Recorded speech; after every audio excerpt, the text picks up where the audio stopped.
Welcome to the Reinventing Education podcast. I'm Rob McLeod, joined today by the well-organized Brendan O'Leary, and we are discussing kindergarten in the mainstream school. How are you, Brendan? That's right, Rob. Yes, we are. I don't know if we can do it. It's a challenge. This is going to be a difficult one to wrap our heads around. So first of all, terminology alarms going off. Teachers love to use obscure jargon. If you're not sure what a mainstream school is or how it might compare to a traditional school or progressive school, fast forward to the end of this episode to about the last 5 minutes of this MP3 file, and we'll give you the glossary explaining what we mean by traditional, mainstream, and progressive. And you can also flip back to episode 50 if you want a deeper dive into the nuts and bolts of all this. But Brendan, let's set the table. Mainstream school, talking about the relationship of like a coach, athlete. We're looking at doing things effectively and efficiently. We're looking to maximize opportunities. This is a bit of a difficult one to get our heads around because some of these things will look similar in a traditional school, possibly even progressive school that we'll see in a mainstream school, but we're doing these things for different reasons. Maybe we can set the table by comparing what a more traditional approach to kindergarten looks like, and then contrast that with the mainstream approach. Yeah, so the one thing that we will see across all three of the types of kindergarten, the traditional, mainstream, and progressive, is that they're based around play. You know, every one of these mindsets or paradigms acknowledges that a large part of children's life is play-based. It's kind of how they approach it. One of the things that was a bit of a revelation for us when we looked at traditional kindergarten was it's almost viewed as you're too early to take much responsibility other than your own manners and your own kind of the way you interact socially with the children around you. And so we're just really going to focus on that. There'll be lots of free time to play in these kind of relatively unstructured environments. And then the teachers will then run some really specific activities such as some crafts where they'll guide you through step by step where you can practice your fine motor skills, and some sing-songs and maybe a few little dances. And other than that, maybe it's really about having good manners, being able to sit and listen, be able to become a good boy or a good girl. And a lot of that sticks around when you get into mainstream, but also it's, as you say, it's done for different reasons. And so whether you call it nursery, reception, kindergarten, preschool, so the years before you get into grade one or year one are a very interesting attempt for us as a society to make sense of how we gather together groups of children and then kind of raise them. Anything you want to add to that kind of description of the traditional?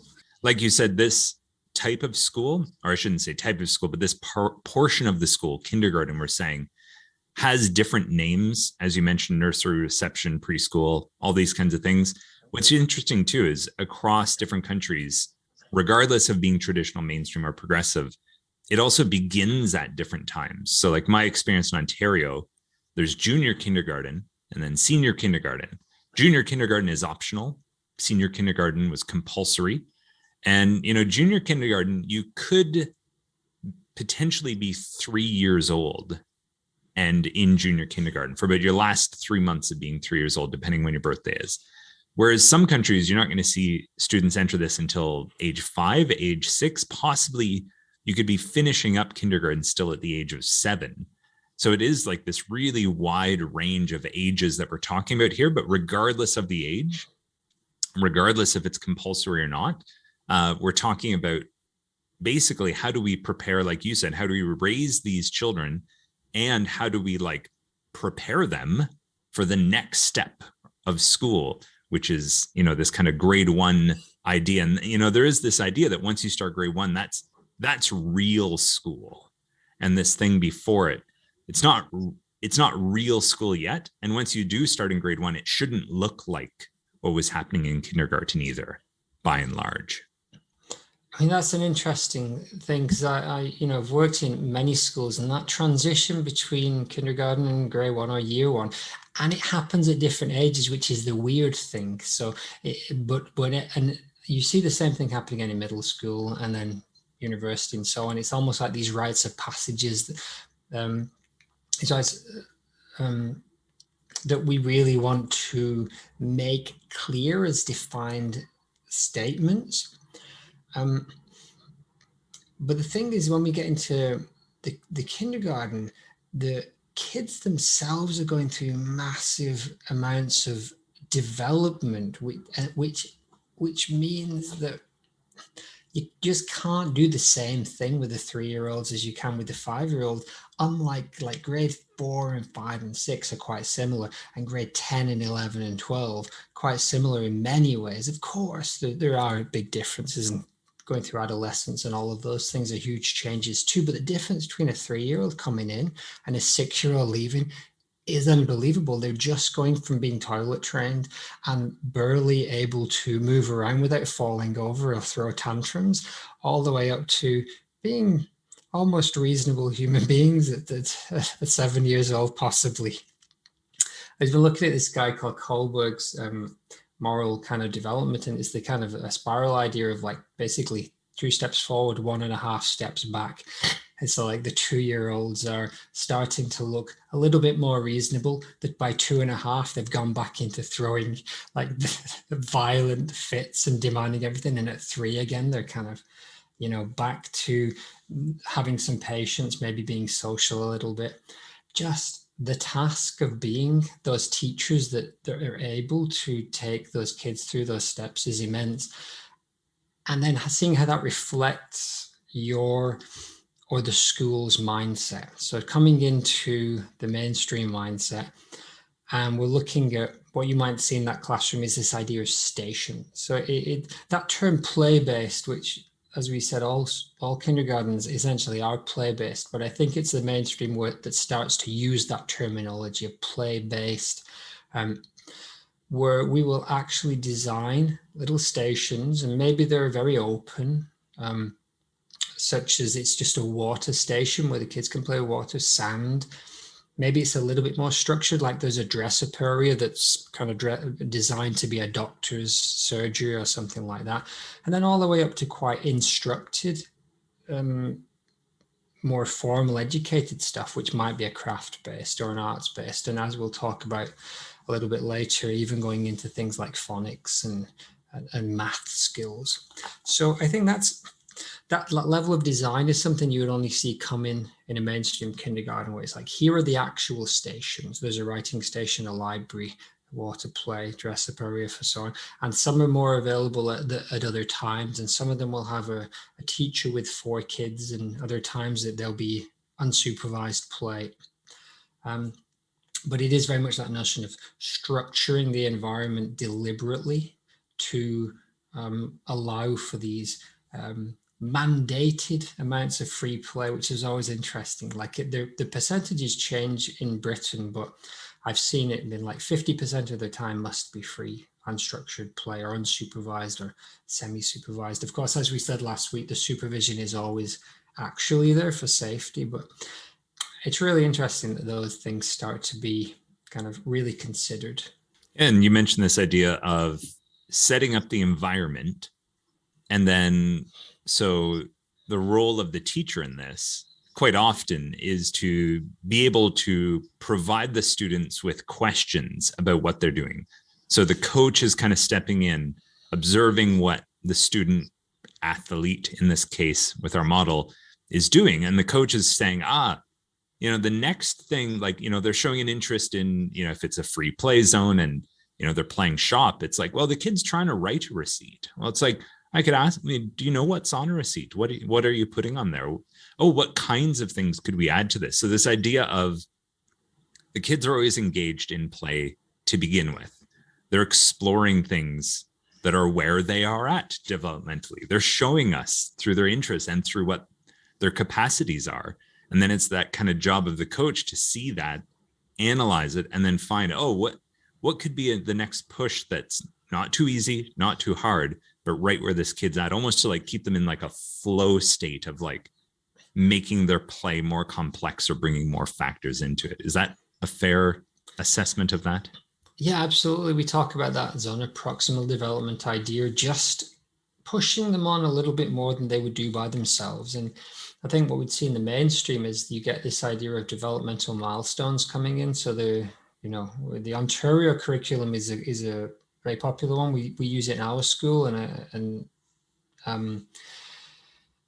the early years in Britain as the foundation stage, kind of developmental milestones. And so what would happen is the teacher is trying to kind of set up the environment and guide the kids in that kind of direction. It's not as specific as the taught objectives that you would get in a mainstream elementary school or primary school. But still, what's going through the teacher's mind is which of these curriculum kind of developmental milestones are they hitting now, and where can I kind of like nudge them in that direction? Oh, I'd like them to do something a little bit more to do with kind of role play, or to push them in the realm of more gross motor skills and fine motor skills practice and so on. So yeah, and it's very conscious. It's not as you might get in I guess both the traditional and progressive, where it is more going with one of the adults or the children's kind of desires and aims. This is more like, as with everything in mainstream, the curriculum's in the background kind of running the show a little bit, and you're kind of nudging them in a direction that will help to achieve those aims. Yeah, and it's interesting. You mentioned the idea of the percentage of a day or a week that should be this mandated free play. And then the other side is the kind of more formal lessons or teaching and learning, like explicit teaching and learning. And what you will see in a mainstream kindergarten is this move towards like formal teaching programs. So definitely, my experience in Ontario in the junior and senior kindergarten classes was, we had phonics, full-on phonics programs going on with 3, 4, 5, 6-year-olds. So they're learning their letter sounds, learning, different combinations, all these sorts of things. And, there is some kind of like formal approaches and programs also for other subjects. Like, there were like level appropriate differentiated math programs that the kids are working through to, build up some of the numeracy concepts. There can still be like inquiry based units in terms of math, using some of the students' interests, or again, picking up on themes from their play, and then bringing data from that free play into some of those explicit lessons times as well, to like inform what those lessons are looking like. But as you were alluding to, it's not just full free discernment for the teacher. They're obviously referencing everything back to these big milestones and ensuring that they are ticking some of these benchmarks. Yeah, and that's definitely key. The mainstream teacher in kindergarten is juggling a lot of expectations that their students and often the parents of the students really have very little idea of the complexity of the framework that they're trying to kind of work within. And it's really interesting when you talk to them about how they set up their environment and how they measure the learning for each kind of child, and how this idea of developmental milestones is not like the rubric that we've talked about in elementary, where it's levels of quality. It's really just like, have they reached this milestone, and how can I kind of move them in this direction? And then in terms of things like the formally taught stuff, what's happened in Britain is that those have become standardized, and there are expectations that teachers will get their students to a certain level on that. And it depends really on your beliefs about what kids should be doing at the ages of 4, 5, and 6, and whether or not you could be a parent or a teacher listening right now, and if you're quite a mainstreamer, you might be like, well, it makes sense to do phonics with them at 5 and 6. They're ready for it. It's 20 minutes out of the 6 hours of the day that they're in school. It motivates them to become readers, and you can do it in context. However, we'll get to the bathwaters later. The other mindsets might disagree with that approach. One thing that would happen in terms of the activities that you'd see in a traditional school, you would have these kind of activities that were, again, traditional. They would come up often seasonal. Celebrations are a huge thing in the traditional kind of school. They'll have a graduation, or they'll have a Christmas, or wherever you are in the world, they'll have some religious or cultural celebrations, and they'll be kind of a big deal, what we call the flags and festivals kind of approach. And talking about the seasons, talking about any changes that are observable around, and sure, that's all, perfectly relevant stuff to the lives of the children. However, I think in a mainstream school, you'd see the year structured more around thematic units that may not. There may be one that's based on seasons, or one that's based on, a particular event. But then you'd also have some that might be based on exploration. I saw a great one that was like pirates. It was about kind of explorers, and it would be like a very, what we call transdisciplinary kind of unit. So they would have elements of maths and literacy and play, and all forms of play and arts and drama and sports, and they would all be integrated into these units. You see a lot more of that kind of thing in a mainstream kind of school. And they would be structured not unlike the daily lessons that you would see up in grades 1 to 6 and so on. Again, that's quite different from the more open and free play structure of many traditional kindergartens. So yeah, you're seeing more structure and more thematic things throughout the year, and less of these traditional events, although they still obviously occur.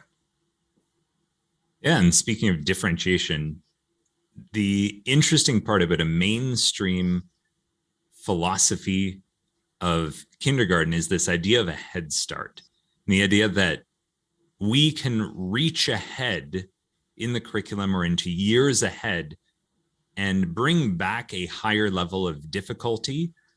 That's fair game if a child shows they have an interest and an ability and a capacity for this. We're going to find that out through our assessments and through some data. But the traditional kindergarten teacher might, play with an idea that a kid can have some more difficult math work or something like that. But there'd always be this idea of like, well, you'll do that in grade 1, or you'll do that in grade 2. That's coming. We don't have to do that now because it has its time and its place and it's on its way. Whereas the mainstream kindergarten teacher basically sees that anything that can be done as an opportunity to give you as an individual a head start on things that's based on your individual capacity is fair game. I've seen this with kindergarten and grade 1 teachers, who in Ontario had kids working on the grade 4, grade 5 curriculum, math expectations and these sorts of things. Kids at these ages reading books that you wouldn't expect students to read until grades 2 or 3, grades 4, this kind of a thing. So this idea of these benchmarks as like, I don't think a traditional teacher would call them barriers. That's kind of my mainstream bias sneaking in here. But there is this idea that there's nothing that's going to be withheld from you for the sake of tradition. We're going to basically bring anything to the table that you show you are ready for. And we can jump you up as far ahead in the school as you show the capacity for. Yeah, absolutely. And I think, not to strawman the traditional kindergarten, I think in a traditional kindergarten or school, if an exceptional student leaps out, then I think a teacher does work with them. I just think that in a mainstream kindergarten, that it's a more gradated kind of approach to it. So it's not going to be just the one highly exceptional student. There's going to be a few kids that are way above, and then there's going to be a few kids that are pushing on, and then a few kids that are going to need a little bit more extra support in even those basic developmental milestones. And that's just built in from day one in the mainstream approach. This ties into the notion of assessment. And so in a again, not wanting to strawman the traditional kindergarten, but there aren't really the standardized or the expected developmental milestones. Now, a kindergarten teacher would know some of these things, and the red flags would go off if the student wasn't making the developmental milestones in terms of social, in terms of say, toilet training, in terms of motor skills and general behavior. But what's different in the mainstream is it's written. It's written, it's expected, and in many places there are kind of like checklists or reports that are written to show which of these developmental milestones are being met and which are not.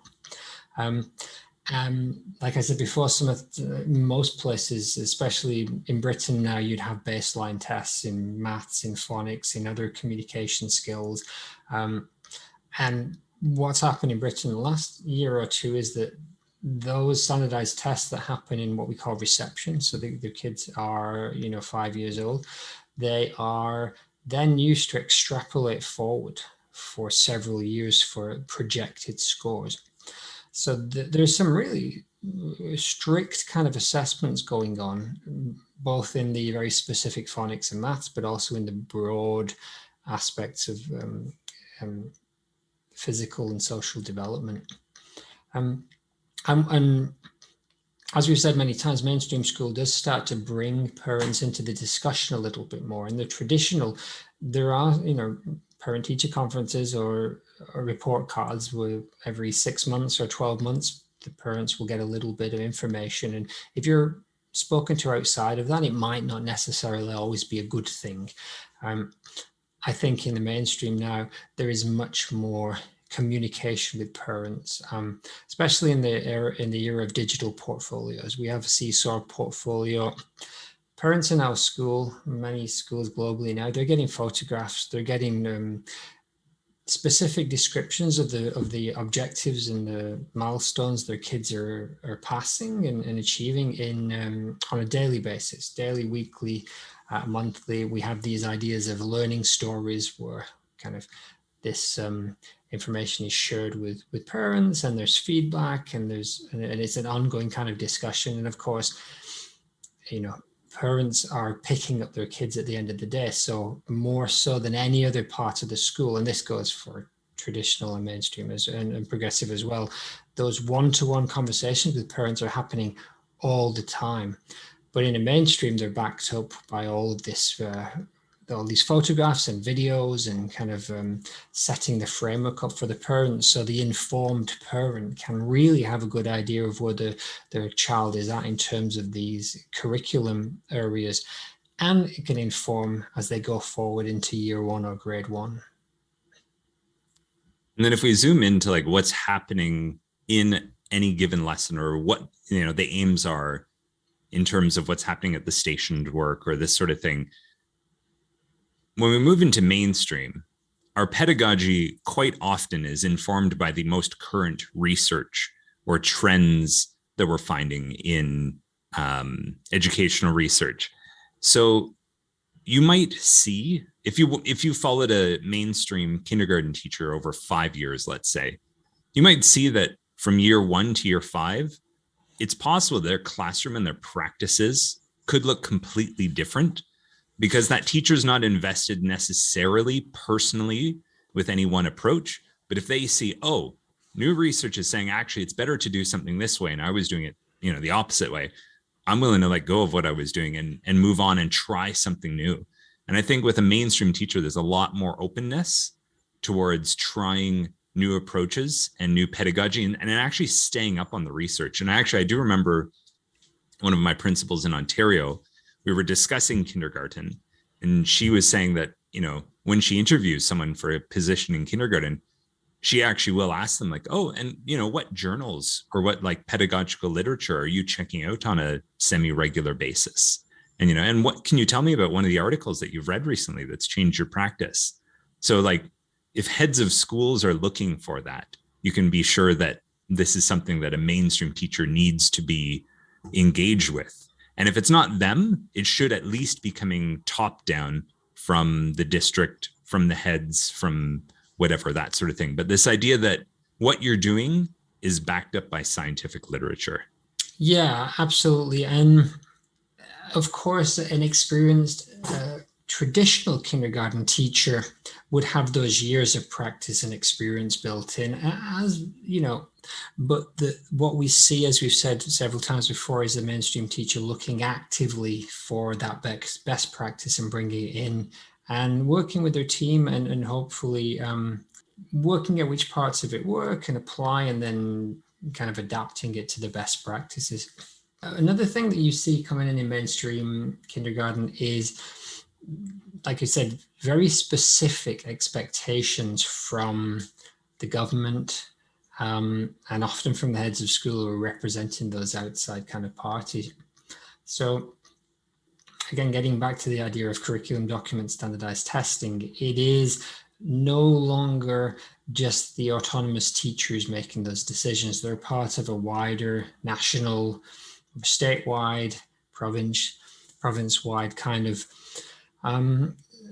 framework and best practices. And again, that ties into that research-based. Often because you are connected to so many other schools and areas, you will have networks, and that will allow you to build up that practice and go to see other kindergartens and see how they're applying that. So it's a bit of a blessing and a curse to have that oversight, because a lot of teachers feel uncomfortable sometimes to be, observed and having to make set goals for themselves and having to meet specific criteria. But in the mainstream mindset, all of those are positives because it provides you with feedback that allows you to actually improve your practice and therefore improve the education for your students. And all of this, as always, in all three types of school, hinges on a functioning classroom where we've got a group of human beings together who need to engage with each other and interact.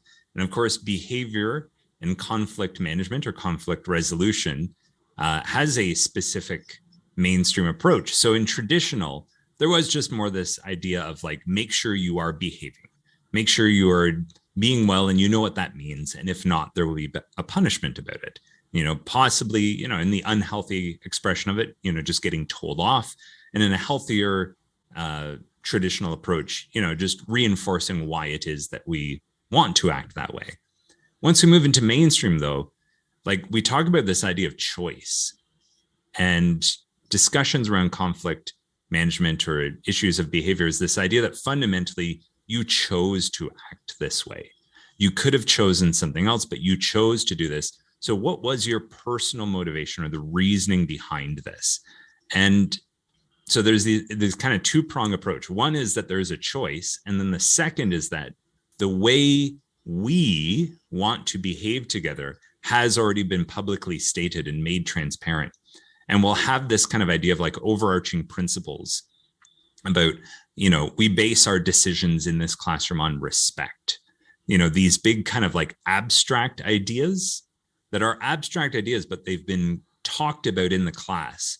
And they're reinforced in moments like this when they haven't been acted on. So it's not just getting a punishment. So let's say Brendan behaves poorly with someone. It's not just a matter of telling you off or reminding you to behave. In the mainstream approach, we talk through, well, why did you do that?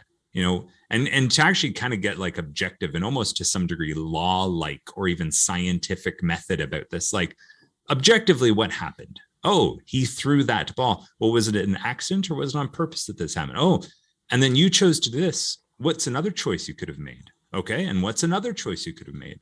What's another choice? And now let's rank those three choices. Which one would have been the best for you to do?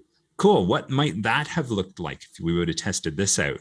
This kind of ongoing inquiry about why it is that we do things, and then connecting it to basically, talking to the kid like they're an adult, and just say, well, we make our decisions based on these, overarching principles or values. What would a different decision have looked like had you done that? And I would say that's one of the most controversial areas. We will get into the babies in bathwater soon, but all of these are a really hot topic because, oh man, if how your 3-year-old, 4-year-old, 5-year-old is raised in your home, parents are all new to this, right? It's like there's no guidebook going in, and then we deal with a teacher who is an expert in this area. And we're often really quite conservative with our children. We want them to be safe above all. We want them to develop and to grow into good people above all. there's no roadmap for it. It's so tricky. And so all of these ideas are highly controversial, whether you speak to a kind of 3, 4, 5-year-old, deal with a conversation like that in conflict resolution, or is there a developmental stage? Is it better to just say, that's bad, don't do that? It's not set in stone that either of those is correct, or the context. Again, yeah, how much free play should they have? How much should you focus on their behavior and manners? How much should you focus on talking through their thinking? Man, it is an absolute minefield, the whole thing. I'd like to finish up this part before we get into babies and bathwater of reading something from the EYFS, the Early Years Foundation Stage Framework, which is from Britain. These are the 4 overarching principles that they say should shape the practice in the early years. And it's drenched in mainstream talk, but then there's little bits of traditional and progressive sprinkled in there as well. But at its core, take a listen, see if you can hear anything that leaps out as very mainstream. The 4 guiding principles that should shape practice in early years. Number 1, every child is a unique child who is constantly learning and can be resilient, capable, confident, and self-assured. Number 2, children learn to be strong and independent through positive relationships. It's anchored in that mainstream idea of independence and so on, but it's kind of touchstones of like the strong, which we'll hear in traditional, and the positive relationships, again, that's the universal. Children learn and develop well in enabling environments with teaching and support from adults who respond to their individual interests and needs and help them to build their learning over time. Children benefit from a strong partnership between practitioners and parents. And the last one, the importance of learning and development. Children develop and learn at different rates. See the characteristics of effective teaching. The framework covers the education curve of all children in early years, including children with special educational needs and disabilities. So there we get into the differentiation aspect, which is maybe of the 4, the one that really leaps out to say, yes, they're unique, but that uniqueness must be reflected in how you support and develop each student. Exactly. And if we move over to the babies and bathwaters, what are the good and the bad about this approach to a mainstream take on kindergarten? I'd say hands down, the biggest baby here, the best thing that is coming online is differentiation in a clear, transparent, measurement-based approach. And this idea that no one is being held back. And I think that's the part that speaks to me more. Because when I see the frustrations or difficulties that traditional teachers have, and it probably shows up maybe even more so in kindergarten, is just this idea of like, no, you will get to that later. And that creates frustrations for the kids who could easily be challenged by something more, creates frustrations and conflicts with parents who say, well, you're asking them to spend half an hour doing this in class. At home, they're doing something 10 times more complex than what you're doing. Could they just have some time to do this other thing instead during this time in class? So this idea of bringing on differentiation and not just, oh, I feel that in my gut, this kid could handle this or use this challenge, but actually measurement-based regarding, connected back to standards, this sort of thing. This is a huge new gift that the mainstream approach to kindergarten is bringing. And like, you said when we're framing all this at the start, ages 3 to 7, there's a wild universe of developmental change that's going on. And the more you can custom tailor it to each student, I think the better. That's my take on it anyways. But of course, to go back, the flip side of what I was saying as well, that differentiation is there as well for the kid who's not meeting some of those benchmarks and standards. And that idea that that kid is deserving of differentiation to meet them where they're at and not just be kind of shamed in the unhealthy traditional approach. Like, come on, you got to pull up your socks. You got to, come on, get with the program. And then outsourcing that support to parents in the traditional approach The idea that no, that's the teacher's duty to differentiate towards that student is a huge new evolution in the complexity of the role of a teacher in kindergarten.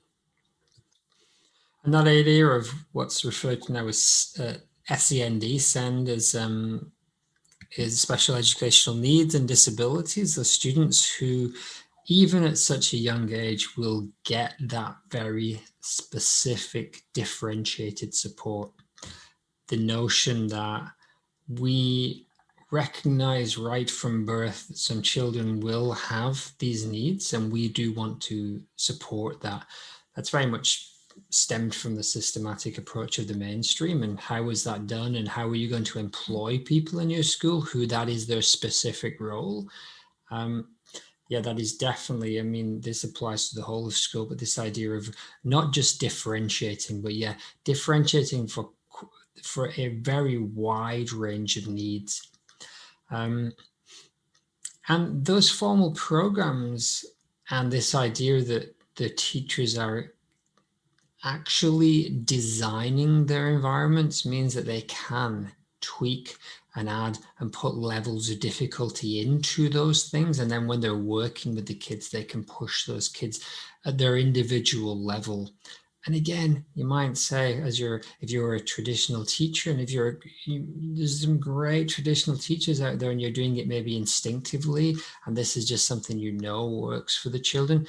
This is designed across the entire mainstream system to say, actually, we learned this from the best practices of traditional schools, and we took this on and said the best research backs this up too. You talk to the kids more, you push them in this specific area, you ask them those questions, you're in there.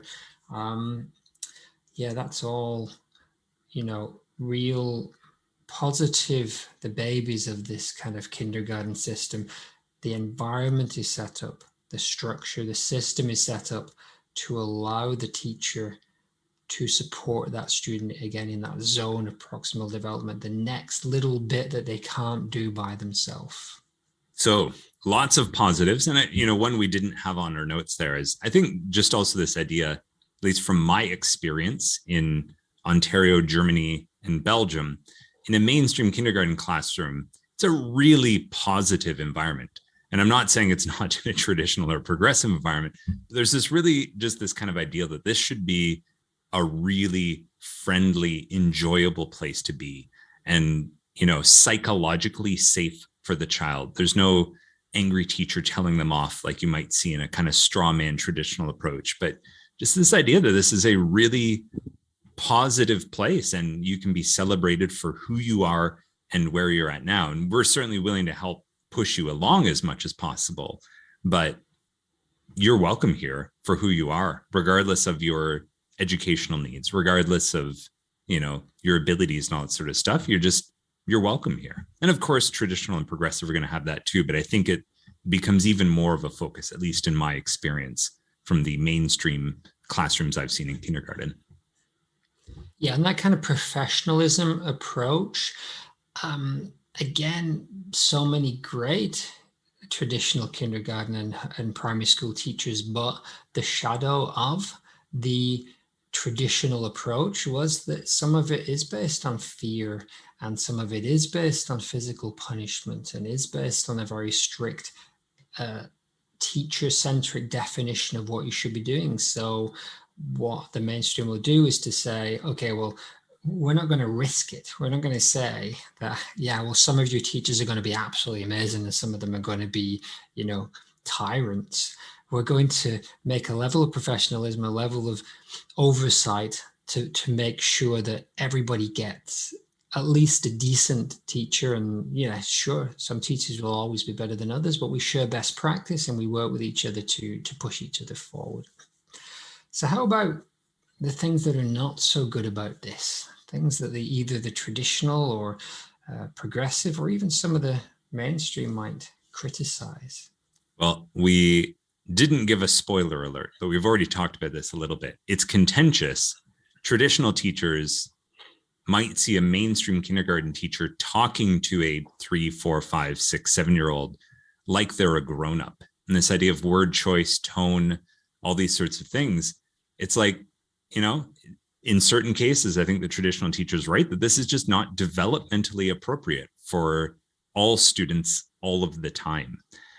So this idea of the language that we're using with kids in kindergarten, it's almost like this weird shadow of the mainstream teacher who might accuse a traditional teacher of this. It's like, no, we just need to model being the adult they will become and talk to them like they're already an adult, and be that way with them. And it's like, yeah, that might work for some of the kids some of the time, or it might work for a lot of kids a lot of the time, but it might be more your ideas or values of how you think we should interact with each other, rather than the actual evidence that that is the best way to speak to a kid at that age. Yeah. And then if we flip to the more progressive approach, they see this classroom that's set out with a water station, the dress up, the library. And they might say, actually, you're just trying to effectively manage these kids' behavior and kind of force them into certain areas, rather than actually listening to them and trying to develop what they are interested in. And the progressive teacher would say, no, you might start off with a much simpler environment or out in the natural environment, and you're working with them and you're building essentially the environment up around them. And it's a negotiation, or it's an ongoing evolution of what that environment might look like. Whereas if I come into your mainstream classroom and I say, oh, you've always got the water station, oh, you've always got dress up, you've always got this and this. And you've got this nice teacher-led table where you've got 4 kids working through these kind of like, maybe open-ended kind of like craft thing, but still very teacher-led. The criticism we say always of the progressive teacher is like, where's the actual freedom and choice for these students? You can certainly see choice. I'm trying to think of some of the mainstream teachers I've worked with who I think were very high-functioning mainstream kindergarten teachers. They did build a lot of choice in. It was like, hey, every week we introduce 1 or 2 new stations. We bring them into the mix, and then we vote on these, every couple of weeks, which stations are going to stay in the mix, which ones are we going to get rid of? We've only got space for whatever it was, 15 stations. But, you guys have say over which ones are going to stay in the mix and which ones not. Do you want to bring some back that we've temporarily retired? A lot of kids say, and then, there's independence within the time that they're at the station about what kinds of things they want to be doing at those stations. But to take it a few steps back further into that progressive critique you were just bringing up, Brendan, it's like, well, did the kids want any of those stations? That'd be the extreme argument. It's like, oh, cool, you're giving them lots of choice, but did they actually want any of those things? And did they have input on which stations are the new ones that are being introduced? Were we being responsive to, were we using that free play time to find out what kinds of stations might be more effective? Or, is that balance of governmental oversight or district oversight about us needing to hit these benchmarks the thing that's truly informing what the kids have choice about? And what I would just throw in, and this goes for all of the babies in bathwaters, is that we're not saying this is a reasonable argument by the progressive. In certain contexts, it makes perfect sense, and maybe in others it doesn't. And if you are more mainstream minded, you will say this is right. What Rob's just described there is how we should organize these classrooms. And so very much it is a mindset, it is an approach. And there isn't a right or wrong. It is very much based on context. But we've got a few more complaints. But I think both the traditional and the progressive might argue that you're just micromanaging this kid's behavior. It's like, give them some free time, for good Lord's sake. Some actual free time. I think both traditional and progressive teachers may see even a high functioning mainstream classroom and think, this is just too structured, too micromanaged. Every minute of the day has been pre-planned by a teacher, who's got a lot of oversight and expectations on their shoulders to balance and to find. And it's, even though we think this is a baby, it's expected of them to have data to back up differentiation and to be offering all these things. It's a lot of workload for an effective mainstream kindergarten teacher to deliver in the classroom the kind of environment, the kinds of activities, and even just sourcing resources and all these kinds of things. But also for the kids, their experience, it's just, there's a lot happening because that mainstream drive wants to make sure we're not missing out on any opportunities and maximizing everything we can as effectively and as efficiently as possible. So we've got only so many minutes in the day together. How can we ensure that we're getting the most out of every single minute? And I would say that really reflects on the teacher's workload, as you've hinted at there. This idea of creating learning stories or like documenting what 20 or 30 children are doing with so many curriculum objectives, like the Ontario one has, probably close to 100 curriculum objectives, some of which are quite broad, such as express their ideas, in words or whatever. It's like, and the teacher is constantly trying to work, can I document this? Does this photograph come here? And I've seen so many different variations on it where, people have got like a scanner where they'll scan and it's automatically tagging the kid's work and goes off. And it's like, wow, is this necessary? Is this level of documentation of these children's lives necessary? What's a reasonable amount that celebrates what they've done, assesses where they're going, but also gives the teachers enough time to do that and to actually play and teach and respond? It's a heavy, heavy workload. Tied into this idea of just a lot going on and a lot to juggle, as well from the kids' perspective, this is possibly overstimulating by having such a structured and micromanaged day with no real downtime aside from, break times, whatever, which might, as we alluded to in a previous recent episode, those might be jammed with a lot of extra stuff as well to make the most of those minutes. This forced engagement, it's possibly overstimulating for kids. And, I think you'd even hear critiques from other mainstream teachers just saying like, yeah, maybe we do have too much on the go here. And I think you'd certainly hear it from a progressive teacher and likely from a traditional teacher as well, to just question like, okay, I know we've got the best interests in mind here, but how much is too much possibly? And then there's this idea of cramming all of this stuff in. Hey, mainstream teacher, you're supposed to be the one that works on research-based. Do you really need to teach phonics at 3 years old? Does the research back up that if you teach phonics at 3, they're going to make more progress at 5 and 6 and 7? Because to me, a progressive or traditional educator, for example, doesn't look that way. I see countries all over the world that start reading at 7. And the kids move on, and by the time they're 11 and 12, they're equal in terms of their academic progress.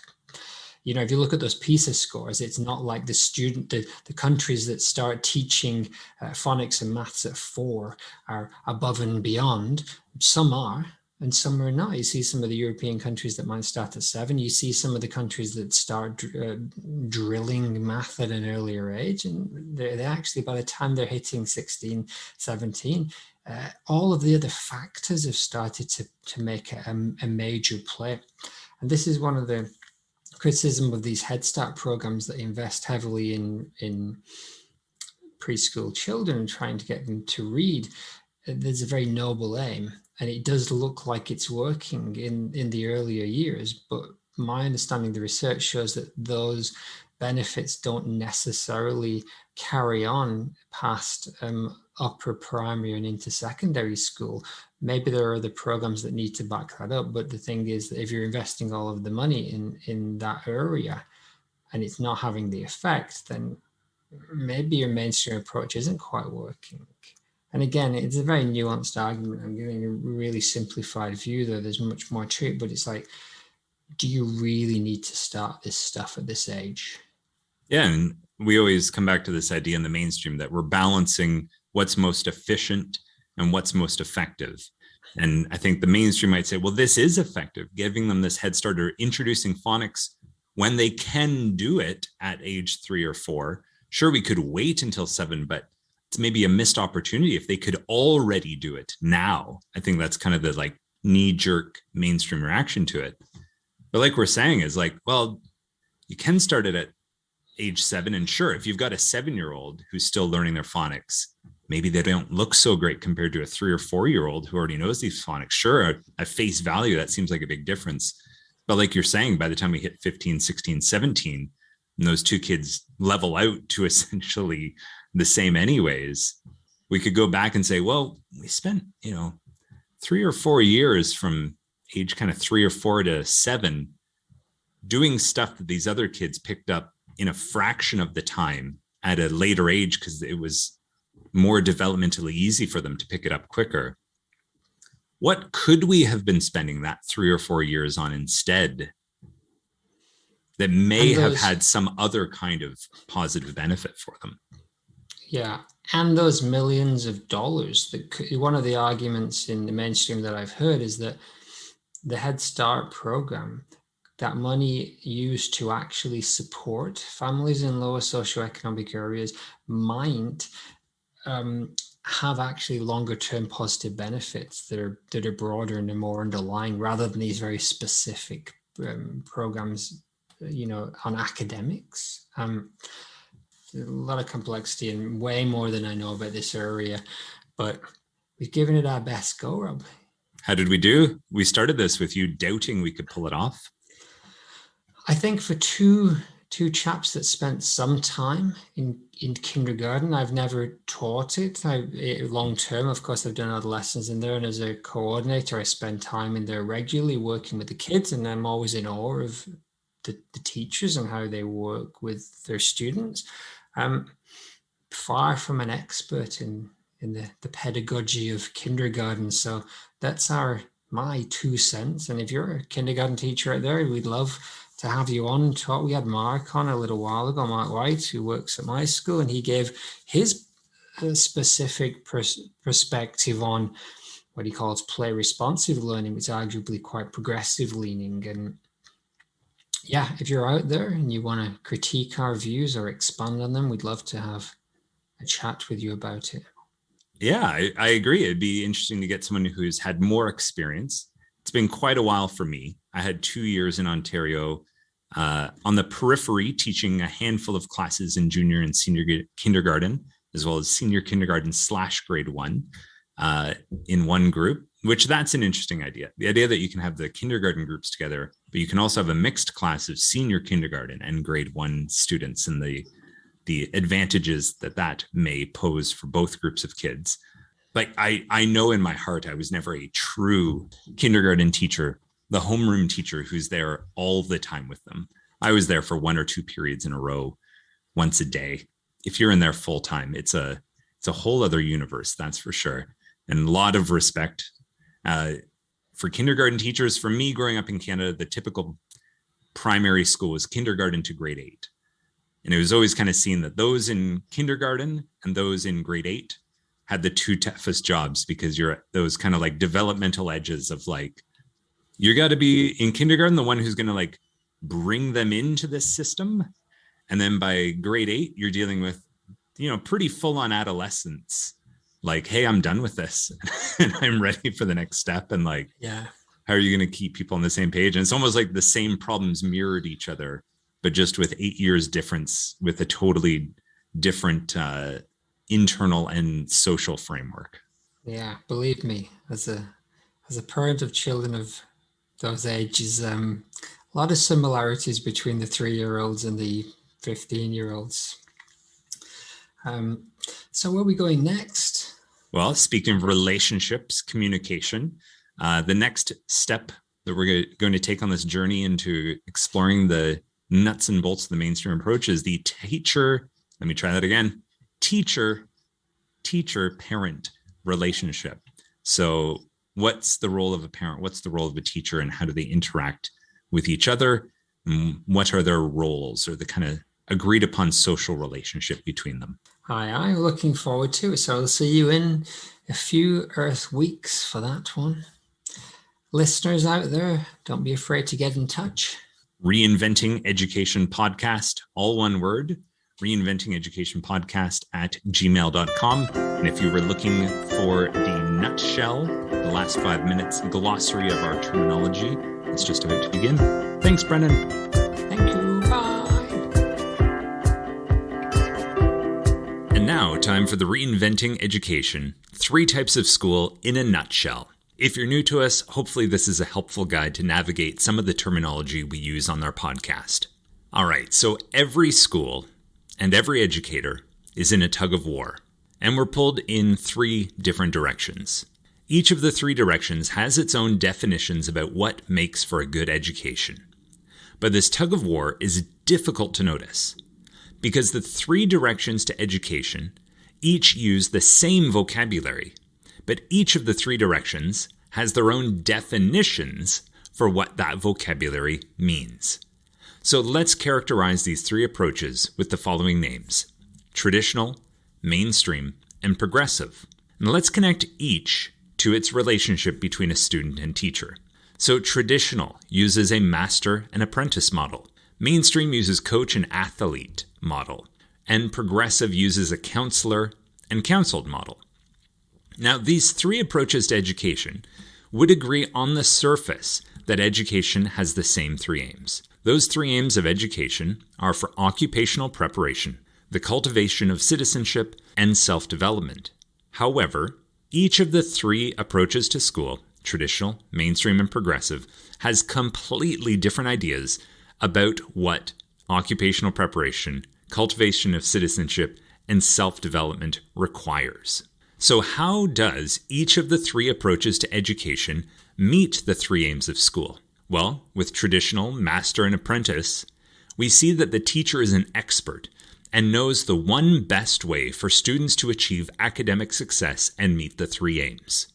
In the mainstream, the Olympic coach and athlete model, the teacher works to assess and create each student's individual optimal way, balancing the effectiveness and efficiency to achieve maximum academic success in relationship to the curriculum to meet those 3 aims.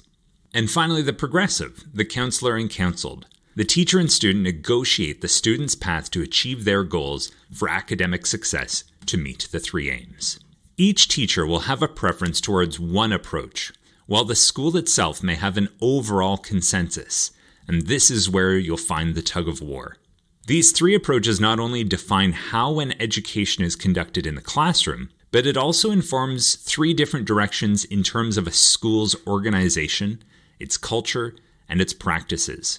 The traditional master and apprentice requires a clear pyramid of authority, prioritizing security along with duty and tradition, putting trust in those in authority to uphold their duty for the integrity of the system. The mainstream coach and athlete uses a flow chart with a mobility for all, which serves as a flexible meritocracy of authority, prioritizing achievement along with measurable progress and transparency towards meeting specific goals, putting the results of those in authority as important for the integrity of the system.